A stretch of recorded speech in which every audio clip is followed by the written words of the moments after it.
نہیں. میں سوال میں جاننا سر یہ چاہ رہا ہوں کہ وہاں تو وہ کوئی ریزسٹنس نہیں انہیں کچھ بھی کرنے سے پہلے، اس سے پہلے ایران پہ وہ حملہ بھی کر چکے، فردو کی جو صورتحال بنی وہ بھی آپ کے سامنے رہی. اب وہاں عوام جو ہیں وہ اگر باہر نکلے ہیں تو ظاہری بات ہے کیوس لازمی ہوگا. انہوں نے وینزویلا والے معاملے میں، رشیا والے معاملے میں جو ان کے آئل کو لے کر جانے والے جہازوں کو، اپنے جہاز کو قبضے میں رکھا، ابھی تک ان کے قبضے میں ہے، وہ صورتحال بھی آپ کے سامنے ہے. تو وہاں تو اور وہ پھر ٹیکسز بڑھانے والے معاملے میں آگے جا رہے ہیں، ٹیرف والے معاملے میں بھی آگے بڑھ رہے ہیں، کوئی 500% آگے بڑھ رہے ہیں رشیا سمیت. ان سارے سینیریوز کو پھر آپ کوئی روکنے والی تو ایسی فورس ہے نہیں جو انہیں روکے. جی ہاں، آپ نے صحیح واقعات کی نشاندہی کی ہے، لیکن جو گراؤنڈ سچویشن ہے وہ تو جوہری طور پر مختلف ہے. جیسے افغانستان جیسے ملک میں جس میں کوئی کمپیریزن ہی نہیں تھا، جس کو انگریزی میں ایک لفظ ایک ہی ہے، ریگ ٹیگ ملیشیاز، جن کے ہاتھ میں کچھ نہیں تھا لیکن وہ سمجھتے تھے ان کے پیچھے ایمانی قوت ہے. انہوں نے امریکہ کو کمپیل کر دیا نکلنے کے لیے. اس سے کوئی اگری کرے یا نہ کرے وہ آج وہ موضوع نہیں ہے، لیکن یہ بات ہے. عراق میں کیا ہوا؟ ان کی انٹرونشن کے نتیجے میں اسلامک اسٹیٹ نکلی. زیادہ تو عراقیوں کا اور مسلمانوں کا نقصان ہوا، لیکن امریکہ کا بھی بلڈ اینڈ ٹریجر وہاں خرچ ہوا، اور خیال یہ تھا کہ انہوں نے کوئی سبق سیکھا ہے. سبق شاید یہ سیکھا ہے کہ ٹروپس آن گراؤنڈز پرٹیکولرلی مسلم کنٹریز میں بڑا رسکی پروپوزیشن ہے. اسرائیل کی میں اتنی نہ تو پاپولیشن ہے، نہ ان کی اتنی بڑی فوج ہے، نہ ان کا بارڈر ملتا ہے کہ وہ فلسطین والا یا غزہ والی کہانی نہیں ہے.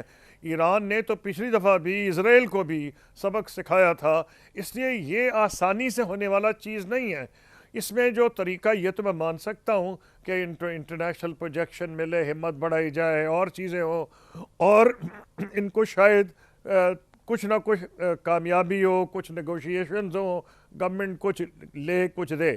جو بھی اس کا نتیجہ ہوگا، ہمیں ایز پاکستانیز بالکل کلیئر ہونا پڑے گا کہ we have to be very watchful. ہمیں کچھ ایک طرف بھاگنے کی ضرورت نہیں، آرام سے سچویشن واچ کریں، اور ہمیں کوئی سائیڈز لینے کی ضرورت نہیں ہے، کیونکہ جیسے میں نے آپ کو کہا کہ پاکستان کے تعلقات ایک مختلف نوعیت کے ہیں. چاہے وہ شاہ ایران کی حکومت تھی، بڑے قریبی تھے، مجھے پتہ ہے ان کے ساتھ بھی بڑے قریبی تھے. انہوں نے مجھے خود اپروچ کیا. لاری جانی صاحب جو آج سیکرٹری ہے نیشنل سیکیورٹی کونسل کے، میرے آفس میں آئے، 4 گھنٹے میرے ساتھ بیٹھے رہے کہ جی آئیے بیٹھ کے امریکہ کو ہم ایک جوائنٹ میمورنڈم بناتے ہیں. وہ بنایا، میں لے کے گیا امریکہ. کونڈلیزا رائس مجھے ان کے لیے پیغام بھیج رہی تھی ایرانیوں کے لیے. ایرانی سمجھتے تھے کہ پاکستان ہی ان کے لیے بیسٹ طریقہ ہے، امریکہ بھی یہ سمجھتا تھا کہ بیسٹ ہے. اس کا مطلب یہ ہے کہ پاکستان کی ایک اسپیشل پوزیشن ہے ود ریفرنس ٹو ایران، اور ہمیں بہت چوکنا ہونے کی ضرورت ہے. میں کسی پریڈکشن گیم میں پڑھنا نہیں چاہتا، نہ میں جوتشی ہوں. میں نے آپ کے سامنے اینالائز کرنے کی کوشش کی ہے، چاہے انہوں نے 2 ٹینکر پکڑ لیے یا 25، اس کا ایران کی سچویشن پہ کوئی اثر نہیں ہے. قصوری صاحب، یہ بات سٹارٹ ہی یہاں سے ہوئی تھی جب امریکہ اور اسرائیل نے کہا تھا کہ ہم وہاں رجیم چینج کرنے جا رہے ہیں.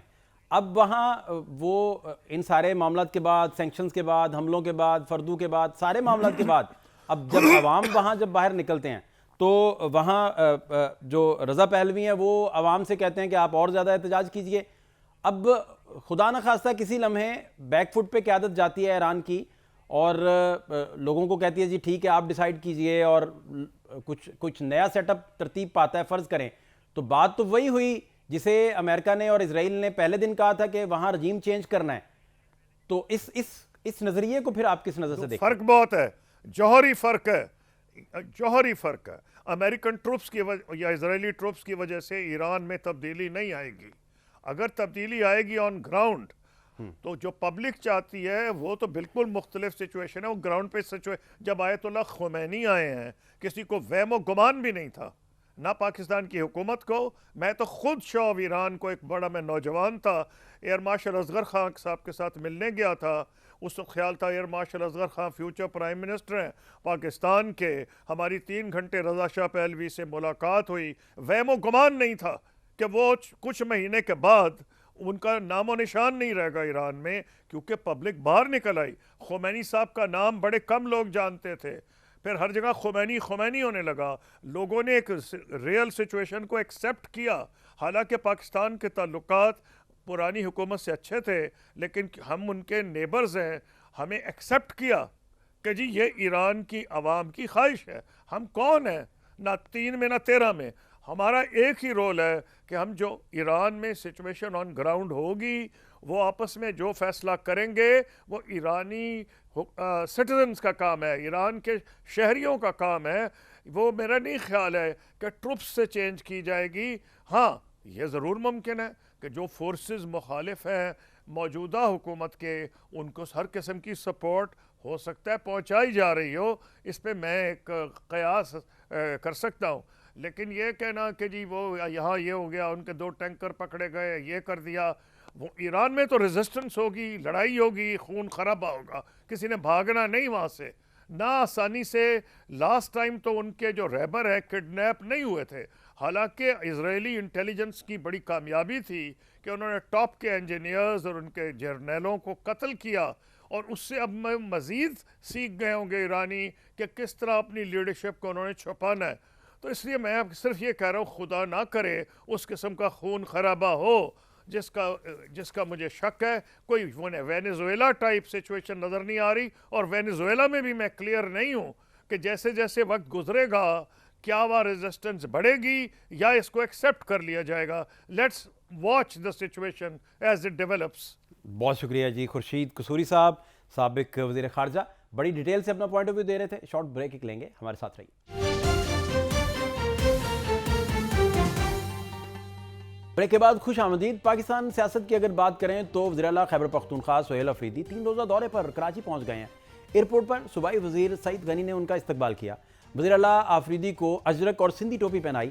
وزیراعلیٰ سہیل آفریدی کے دورے میں سب سے اہم مصروفیات اتوار 11 جنوری کو باغ جناح کا جلسہ ہے جس کی سندھ حکومت نے اجازت دے رکھی ہے. اس کے علاوہ وزیراعلیٰ آفریدی سندھ کے وزیراعلیٰ مراد علی شاہ سے ملاقات بھی کریں گے, اور اسٹریٹ موومنٹ کے ساتھ ساتھ وہ ضلع جنوبی ملیر اور کرنگی میں جیل اسیران سے بھی ملیں گے, اور ہفتے کو ریلی کی صورت میں حیدرآباد جائیں گے. دوسری طرف مذاکرات کا معاملہ بدستور لٹکا ہوا ہے, جبکہ وزیر اطلاعات عطا تارڑ نے آج کے پی حکومت کو سخت تنقید کا نشانہ بناتے ہوئے کہا کہ ایک غیرت مند, بہادر اور باوقار عوام کے حامل صوبے پر ایسی حکومت مسلط ہے جس کی سوچ محدود اور رویہ افسوسناک ہے. انہوں نے کہا کہ تحریک انصاف میں حوصلہ ہے تو کالعدم ٹی ٹی پی کی کھل کر مخالفت کرے.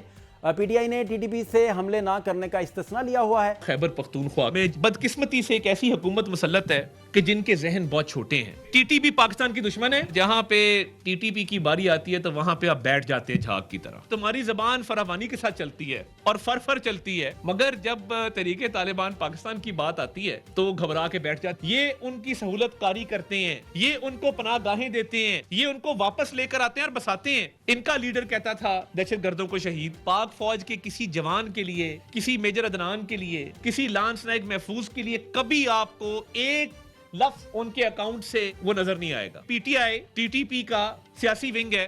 جبکہ وزیر دفاع خواجہ آصف بھی اس قسم کی بات کر رہے ہیں کہ پی ٹی آئی یہ بتائے کہ وہ ہمارے ساتھ ہیں